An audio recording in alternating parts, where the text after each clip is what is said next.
And we're live. Hi, everyone. Welcome. Thank you so much for being here. This is Astera Intelligence, leveraging AI for automated document processing. If you are joining us, go ahead and drop a line in the chat. Say hi. Let us know where you're joining us from. I always say we're a global company and we serve customers from all over the world. So it's really exciting to see who we have today. And then this chat's going to be active for the entire webinar. So if you have any questions throughout, if there's anything you want to say, go ahead and drop it in. We will have time at the end to answer all of your questions. So go ahead and use that chat pretty liberally. I'm going to go ahead and introduce us, who you're chatting with today. My name is Brooke Bethel. I work in marketing here at Astera. I'm also joined by Mishra, who is our Chief Product and Technology Expert, and Abdullah Rafiq, who is our Senior Data Solutions Engineer working on our document processing solution. Looks like we might have an audio issue. So go ahead and drop in the chat and let us know if you can hear. Hopefully we're coming through. Okay, perfect. You never know with a live event. Anything can happen during a live event. All right. So here's what we're going to be going over today. We're going to give you a little bit more information about who we are at Astera, what we do. And then we're going to talk about some common manual document processing challenges that you might be facing at your company or organization. We're going to introduce our solution, which we call Astera Intelligence. We're going to give you a use case overview and a demo of that solution as well. And then we're going to go into the Q&A. So once again, drop those questions as they come to you. So a little bit about us at Astera. We serve 500 plus enterprise customers, including Fortune 500 companies. Our solution is designed to thrive in a complex environment. We provide cross-industry data management solutions for over a decade. We've been in this space for a long time, and we've seen how the data management landscape has changed and evolved, and we've been so thrilled to change and evolve with it and grow as these data management technology grows. We're headquartered in Westlake Village, California. Essentially what it boils down to is that we help businesses get more value out of their data using less of their time. So we build one-of-a-kind AI-powered solutions for ETL document processing that anyone can use regardless of their expertise. So we have customers of all sorts of backgrounds, whether they're technical or non-technical, who use our solution and who thrive doing it.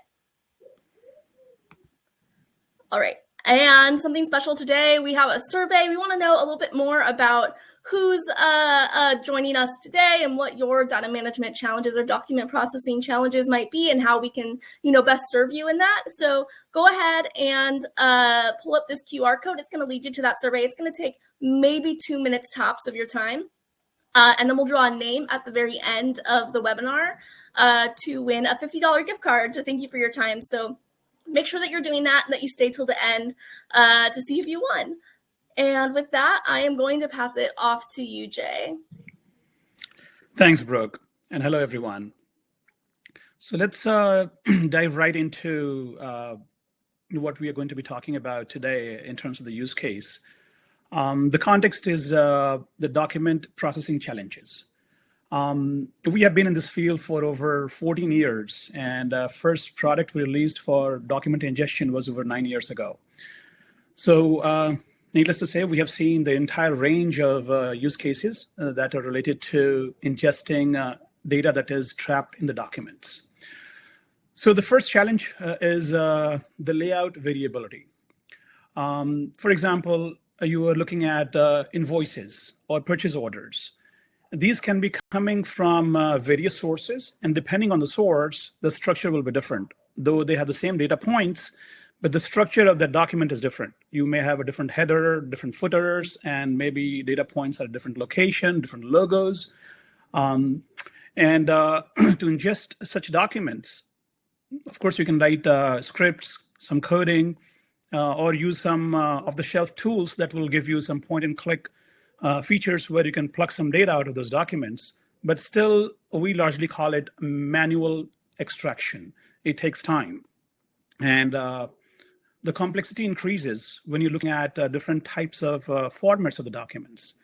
If you have a PDF and let's say it's combined with text documents or Excel reports that have headers and footers, or you have JSON, XML, So the data could be coming in various document formats, and that compounds the challenges in processing data coming in the documents.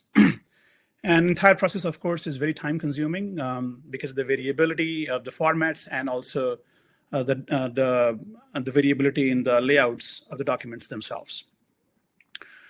One of the biggest challenges we see is that even though somehow we are able to put together a solution with the coding, scripting, manual, a combination of all those, the problem is onboarding new file types. Let's say that you are growing and you acquire new businesses, or you have a new vendor and they are starting to send you documents. To onboard a new partner can take a long time because now you have to understand their structures, and you have to put together incremental solution or make changes to your solution to accommodate any new files that are coming in. And at the top of it, the data accuracy is a big challenge because the process is done as a combination of tools, coding, and manual processing. The data accuracy is always a challenge, and typically layered with some kind of manual verification, validations, and so on and so forth. And at the end, of course, the challenge is to integrate such data with your downstream processes. If you don't have an automated system, the process is not automated, the data is not readily available to your downstream processes. So these are some of the challenges that we see with document processing. And what we did that we addressed most of these over the years, and in past 3-4 years, we added artificial intelligence to automate not only the building of the solution, but also to maintain the solution and so on and so forth. So how do we do it? We automate the ingestion process, starting with identifying the document types. What are different document types that are coming in? The AI can help in identifying those different document types. Also automatically build the parsing logic about how the document should be parsed, as in where your data points are. Going back to example about invoices, where your invoice number is, what is invoice date, line items, and so on and so forth. So that the whole structure can be done by the use of artificial intelligence. And then comes the next step, that is data mapping.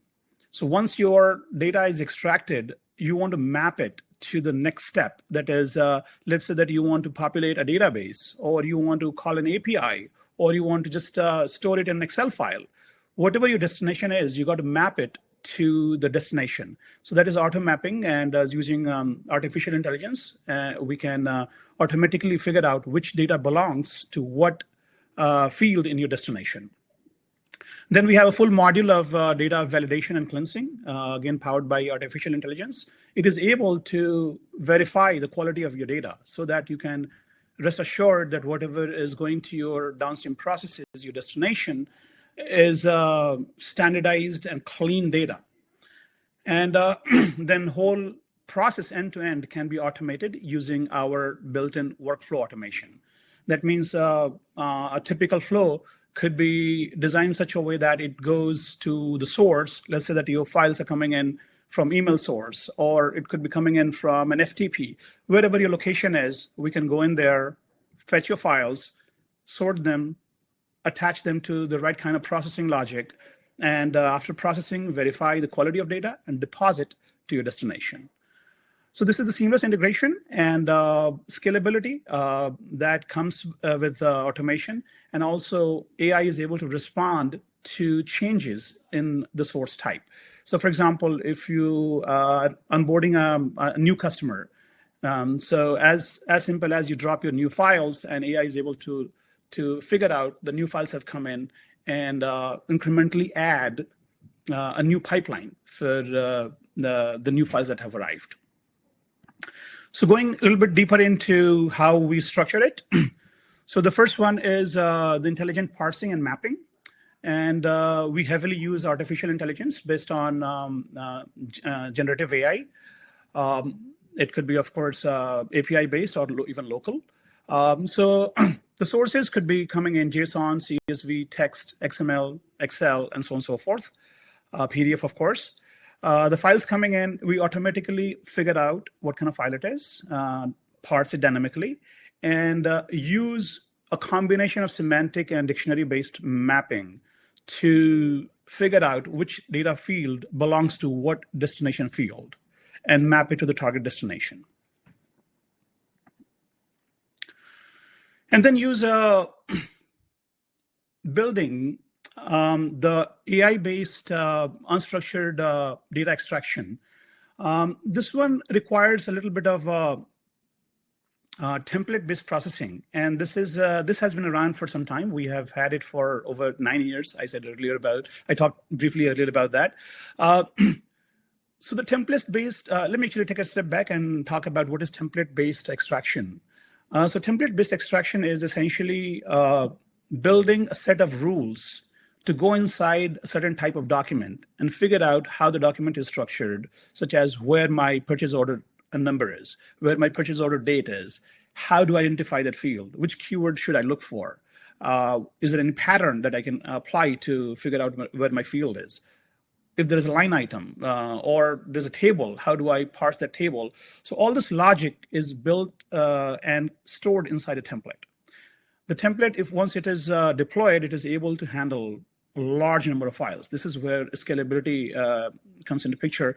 So you can take a template, deploy it, and can handle sometimes thousands, hundreds. Sometimes actually we have customers who are using it for processing hundreds of thousands of files per day. So volume is not an issue at all if you use the templates. The challenge with the templates, of course, is to put together that logic. So what we did that, we use AI at the design time to automatically come up with the structure or the template for a specific type of document. So AI is able to automatically go into the document, a sample document that is, figure out how the document is structured, get the layout and build the template. And once the template is built, it is deployed in the pipeline. So at runtime, essentially, any new documents are coming in, they will go through the AI layer to figure out what kind of file it is, and then match it with the right template. And then once the right template is matched, of course, it is going to be processed very quickly in a matter of sometimes a fraction of a second, sometimes just a few seconds. And then it moves on to the next step in the pipeline, that is the verification of the data, validations, and so on and so forth, and then writing into destination and moving in with the next steps. So we have worked with hundreds of customers. In fact, we have over 500 customers all over the world using our products in different scenarios, different use cases. And we have good benchmarks. We have seen customers where they started and where they are now. And we have seen an average of 6 to 7 times faster processing compared to a combination of human processing, coding, scripting, and off-the-shelf tools to extract data. We combine AI-powered template-less data extraction and with the workflow automation system that we have. And a combination of that will give you about 6x to 7x faster processing of your data. So now let's move on to the actual example. This is something that we have prepared to demonstrate, and my colleague Abdullah is going to be presenting this. So let's have a quick look at the use case, the scenario for which the demo is prepared. The scenario is there's a company that receives several types of invoices and forms from various sources, and they need to extract data out of these files, validate and transform as per the requirements, and write to their destination, whether it is a database or different kind of files or APIs and so on and so forth. So they receive a high volume of unstructured and semi-structured invoices in various formats. So let's say that they're receiving data from their partner X, and they send an invoice which has headers that are 10 lines at the top, and then in the middle there are a bunch of line items. Line items are variable. You can have one line item or you can have 100 line items, and at the end there is a footer. Whereas another vendor that they're working with, they send a document where there is data on the side and at the top and at the bottom, and in the middle there is some description. So the point is that they have different vendors sending data in different structures, but they contain the same data points. And we have to put together an AI-based solution that is automated, and it is able to handle all these variations. And also, We want to make sure that it is the metadata is captured properly and it is mapped properly to the destination, and the quality of data that is delivered to the destination that is correct. So the proposed solution is Astera's IDP, that is Intelligent Document Processing using AI. And what we do is we leverage the LLM connection feature inside our product. We call it LLM Generate. So we use large language models to make a lot of decisions for the user, such as how the document is structured, how the document should be extracted, and how to do the mapping, and so on and so forth. So we, of course, use all the leading LLMs that are available, such as OpenAI or from Google or Anthropic, and so on and so forth. So this is the solution that we have put together, and my colleague Abdullah is going to be showing you a very simple flow that will touch upon all these different areas. Over to you, Abdullah. Hi, thank you, Jay, and hello, everyone. So building upon what Jay said, and I'm going to demonstrate the tool in function here, in works here, with the perspective of a user who is going to use it after the solution has been deployed and worked on. And also, while creating the solution, what would the developer see on while they're designing it, and essentially how easy it is to use it, as well as design it. So this in front of you, the solution diagram, it demonstrates the entire solution that I'm going to demonstrate in a bit. All the user needs to do in this, as described in this diagram here, is drop a set of files or however many files into a certain directory. All they need to do is that, drop a few files in that folder, and it would start a series of events. The dropping of the files would trigger an event, and the first part of that series would be AI-powered data extraction, as Jay demonstrated. The AI would know what fields do you want extracted, what data do you need out of those files, and then no matter what the layout of the file is, where the data resides in that file, AI would be able to capture it. And then it would parse it and map it according to your transformation needs, or wherever you want to write the data to whatever destination. In this use case, we will be writing it into a SQL database table. And then finally, once this ETL process is complete, if the entire process has run successfully, the tool would move the processed files into a separate folder by the name of processed files, so that you can distinguish between them. And then finally, the extracted data will be portrayed on a Power BI dashboard, so you can make better analysis of your raw data. And then if there is any problem while running this ETL pipeline or this entire process, there will be an email sent to the admin or whoever is operating the entire flow on failed execution, along with error logs, so that you can go to the tool and troubleshoot what the error might be and look into it appropriately. So the best part of this this solution is it being not dependent on a certain layout of the file. So this in front of you these are 3 different files, and I'll show them to you in a bit as well. So these essentially contain similar type of data, but they are formatted very differently, so as they're coming from different vendors per se. All right, so I'll now share my screen, and we'll have a look at how the solution works. All right, I hope the screen is visible. Okay, so all we need to do is pick these 3 files, and as I showed in the solution diagram, all we need to do, all the user needs to do, is drop these files into this watch folder that I have set for the tool to watch over. And whenever a file is dropped in this folder, it would trigger the entire sequence of events that we just showed, and the files would essentially land in this processed files folder. While this happens, it will take a couple of seconds. We can have a look at the files themselves. So these are how the files look like. So they all contain some order information, some invoice details like the invoice number, the customer number, and then some line items as well. For example, the item number, the quantity shipped, the product description, unit price, and so on. So this is one file, and you can see how much it differs from the second file.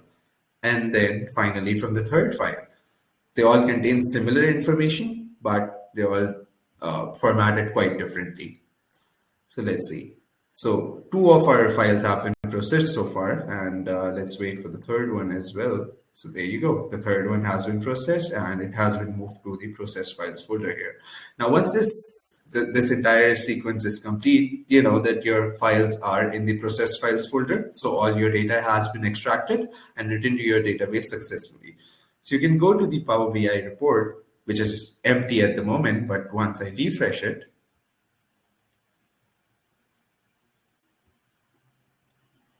okay, there must be a connection issue here. Let's try again.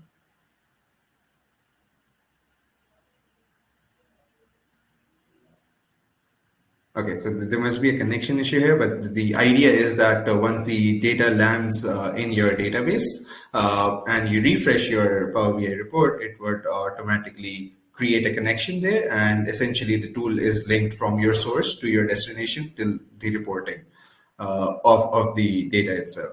Now, let's, as simple as it is for a user to use it, it is equally simple for the developer to create it. And let's have a look at how the creation takes place. So this in front of you is the tool, the client of the tool. It's based on a client and server architecture. This in front of you is the client. This is where all the artwork takes place. This is where you design your process automation flows and your ETL pipelines and stuff. And so we'll start with an automation flow, and this is the same use case that we just discussed, and we discussed the solution diagram for as well. So whenever a file is dropped, it triggers the AI extraction of the data from the files that have been dropped, and upon successful completion of the extraction, it moves the files to a separate folder, which is the processed files folder, and upon any error, the files are sent and the files along with the error message are sent over an email to the admin for them to come inside and have a look. And so this entire event has been completed and the decision was a success. So our files were moved to a process files folder. And now let's have a look at this AI extraction and how this takes place. So we saw how the files look like, right? And so we know as users which of the data we would require out of these files, and we tell the tool that what type of the file it is. It's an invoice, and what information do I need extracted out of these files? You know, so the bill to information, the invoice number, customer ID, etc., and then the line items, which is the table, item number, description, prices, and so on. And this is where all the magic takes place, the AI extraction. This ingests the file along with all the information that you gave about the file, that what data do you need extracted out of it, and it does the job for you. And then finally, it writes the data inside this database destination table. And one distinguished part about our tool is that you do not need... Yeah. Just a quick time out here. So there's a request from audience about, can you zoom in a little bit more? So maybe you can change the zoom level to, yeah. Thank you. Yeah, please continue. Okay. I hope this is better. Yep. All right. So yeah, as I was saying, a distinguished part of our tool is that you do not need to write a single line of code at all while developing these ETL pipelines and these process automation flows. Everything is drag and drop and mapping enabled. For example, if you want to use an Excel source, if you want to read data from an Excel, all you need to do is pick out an Excel workbook source from your rack of available resources, drop it onto the canvas, and start using it. And similarly, you have several destinations available that you can write the data to, and we have hundreds of transformations within the tool that you can use to maybe clean your data, manipulate it, validate it, and join it from using multiple data streams and whatnot. And another great feature about the tool is that at any point of creating these ETL pipelines, this one is quite a simple one. Okay, you're just extracting the data and writing it inside a database, but there might be several transformations in between. You might be cleaning the data, you might be filtering it out, sorting it. So at any point in time, if you want to have a quick check of how your data looks like, all you need to do is right-click on that particular object that you want to see the data of. After that, and you can click on Preview Output, and it would open a pop-up, a window that would show you how your data looks like after it has been through that particular step that you're checking the preview output for. So I previewed the output for AI extraction, and this essentially loads the data for the invoice number 2 that we had over here, this one. So the bill to information, the ship to, the invoice number, whatever I required out of it, it extracted it. And so it did the item number and all the line items as well, including the price and everything. So it did a pretty good job at extracting the data out of it. And it did a similar job for the other invoices as well, as we saw all of the 3 invoices landing in the processed files folder. Now, this object here, it extracted the data out of, and the best part about this object is that you can play with it. You can play with its prompts, and the prompt that I used for this one was a pretty simple one. You see, I just gave it a set of instructions that you need to create a language model capable of performing the following tasks with document data, and I gave four steps to it, that you need to read and process the document data, extract the items that the user is telling you to, and then present the extracted information in this format, in a CSV format. So you can play around with it. You can add more instructions. You can change the entire thing. You can create more prompts and add them to your library, and then utilize them as and how you would like them to. So we promote reusability. So once you do a thing, you do not need to do it over and over again. All right. With that being said, yeah, this is the end of the demonstration. Let's go over once again what we just discussed. Let me get back to the presentation. All right. So what we did was we saw how easy is the tool from the user's perspective. Once the entire pipeline is developed and deployed, all the user needs to do is drop the files into a folder. The tool will extract the data using AI-powered data extraction, parse and map it, and write it inside a database, and then do whatever tasks you tell it to do. Email on failed execution, and moved process files and successful execution, and so on. All right, over to you, Brooke. And if you guys have any questions, the floor is open. Thank you so much, Abdullah. Yeah, just take a minute, digest what you just saw. Let us know any questions that you have in the chat. Robert, I see your question. We're going to get to you in just a minute. But yeah, thank you so much for being here, everyone. As we wrap up, we just want to take a moment to thank you for being here, highlighting on the screen some of our accolades, our customers. We hope that you can tell that this is something that we're really excited about. We're really passionate about the roads that AI and automation are paving for users across so many different industries to make their processes more efficient, to better serve the communities that they serve. So thank you for joining us and letting us share that with you. And then I'm going to go ahead and when that demo was going on, I drew a name for our giveaway, and Mikalo has won our giveaway. So we're going to go ahead and we're going to hit you up with the email that you used to register for the webinar, and we'll go ahead and make sure that you get that. So that brings us to the Q&A portion. As you're thinking and maybe you're marinating on the webinar today and what you saw, and maybe you have questions that you want to send in later, you want to take a moment, you want to sleep on it, you want to ask us later, go ahead and hit up this QR code. That's going to take us to a contact us page. And then you'll be able to get some FaceTime with us.